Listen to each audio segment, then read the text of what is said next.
lagi dengan saya, Miss Siti Sahara, masih tetap sama dalam pelajaran Bahasa Indonesia. Nah, kali ini kita masih sama pembahasan dengan minggu lalu, yaitu tentang teks tanggapan. Tapi kali ini hanya dua saja pembahasan kita. Yang pertama adalah cara menyimpulkan teks tanggapan, dan yang kedua adalah cara menulis tanggapan. Oke, kita balik lagi ya ke awal. Nah, cara menyimpulkan teks tanggapan ini saya bagi tiga. Yang pertama adalah membaca paragraf. Yang dikatakan membaca paragraf adalah membaca secara keseluruhan teks tanpa ada satu kata pun yang tertinggal. Nah, ada satu buku. Dari satu buku itu kamu baca mulai dari awal sampai akhir. Itulah paragraf. Di dalam paragraf ada tiga jenis. Yang pertama ada paragraf deduktif. Yang kedua adalah paragraf induktif. Dan yang ketiga adalah paragraf campuran. Nah, yang dikatakan paragraf deduktif itu apa ya, Miss? Nah, paragraf deduktif ini adalah gagasan utama yang berada di awal paragraf. Deduktif di awal paragraf gagasan utamanya. Misalnya dalam satu paragraf itu terdiri dari 5 kalimat. Gagasan utamanya berada di kalimat pertama. Kalimat kedua itu adalah penjelasan dari kalimat yang pertama. Itu dia dikatakan deduktif. Kalau induktif, gagasan utamanya itu berada di akhir. Dijelaskan dulu maksud dan tujuannya, barulah dia menyempit. Nah, menyempit itulah memiliki hanya satu topik pembahasan. Itulah dikatakan induktif. Sementara kalau campuran, gagasan utamanya itu ada di awal, ada di akhir. Gagasan utamanya berada di awal, kalimat kedua, ketiga, dan keempat adalah penjelasan dari kalimat pertama, dan yang di akhir tadi itu yang paragraf terakhir adalah penekanan atau pengulangan dari paragraf pertama atau kalimat pertama. Itulah dikatakan campuran. Tetapi kalau di dalam sebuah paragraf jarang itu ada campuran. Yang sering muncul adalah deduktif dan induktif. Oke, paham anak-anak Miss? Sekarang kita masuk yang kedua, menentukan kalimat utama. Kalimat utama ini apa? Ya sama dengan deduktif. Ya, jangan bingung. Kalimat utama sama dengan deduktif.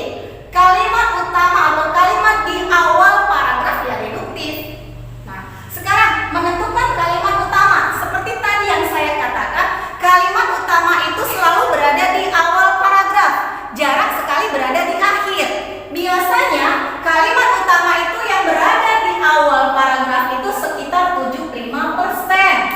Di akhirnya hanya sekitar 25%. Jadi kalau ada seandainya satu teks ya paragraf, tinggal mudah kamu cari. Oh, kata Miss, lebih banyak menentukan kalimat utamanya itu berada di awal. Kalau di awal berarti di kalimat pertama. Cari kalimat pertama.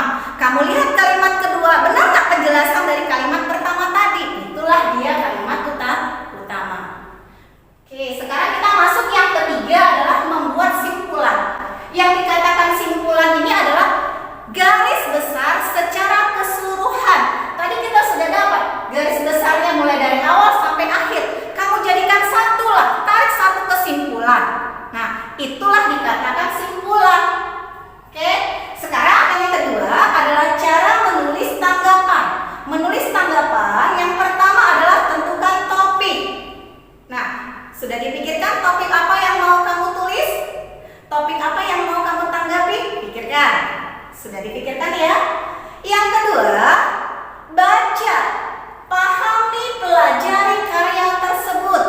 Yang mau kamu tanggapi, yang mau kamu ulas, yang mau kamu pelajari. Contohnya di sini misalnya cerpen. Kalau cerpen itu yang mau kamu beri respon, yang mau kamu tanggapi dari segi unsur intrinstiknya. Segi unsur intrinstiknya apa aja, Miss? Yang pertama ada tema. Yang kedua adalah tokoh. Tokoh itu nanti masuk ke dalam bentuk sifat dan karakteristik dari sebuah cerita.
kebaikan misalnya. Udah, catat hal-hal penting.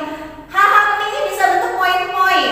Jangan berbentuk paragraf dulu ya, per poin-poin 1, 2, 3 dan seterusnya lah. Itu kalau untuk catat hal yang penting. Selanjutnya, tuh cari kelemahan dan keunggulan dalam teks. Kelemahan berarti kekurangan cerita itu apa? Misalnya, kelemahannya itu ceritanya misalnya sulit untuk dipahami. Kenapa sulit untuk dipahami? Karena menggunakan dua alur. Alur mundur dan alur campuran, ribet memahaminya. Misalnya. Nah, keunggulannya apa? Keunggulan berarti kelebihan dari cerita tersebut.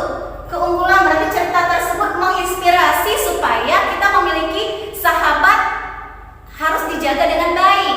Sahabat itu sangat penting untuk kehidupan. Tanpa adanya sahabat kita tidak bisa hidup misalnya. Tanpa adanya sahabat kita tidak bisa berbuat apa-apa. Kan banyak itu keunggulan, tergantung kamulah membaca atau menanggapi dari sebuah cerita tadi. Yang terakhir, kembangkanlah susunan teks menjadi tanggapan sesuai dengan struktur teks. Ini tadi kan sudah ada nih per poin-poin. Kembangkan berarti kata kembangkan kamu buatlah ke dalam bentuk paragraf. Dalam bentuk paragraf tadi itu kamu tentukanlah kalimat utama. Kalimat utama tadi adalah kalimat intinya. Baru kalimat 2 dan 3 itu adalah penjelasan dari keseluruhannya. Minggu lalu saya sudah membahas mengenai struktur teksnya. Nah, kamu buka lagi ya. Struktur teksnya itu ada 3 dia. Ada 3 struktur teks. Kamu lihat dan kamu baca kembali materi yang minggu lalu. Pasti masih ingatkah anak-anak Miss? Oke. Nah, sampai di sini ada yang mau ditanyakan? Kalau merasa kurang paham, nanti bisa hubungi saya. Oke? Nah, sampai di sini mata pelajaran saya. Sekian dan terima kasih. Assalamualaikum warahmatullahi wabarakatuh.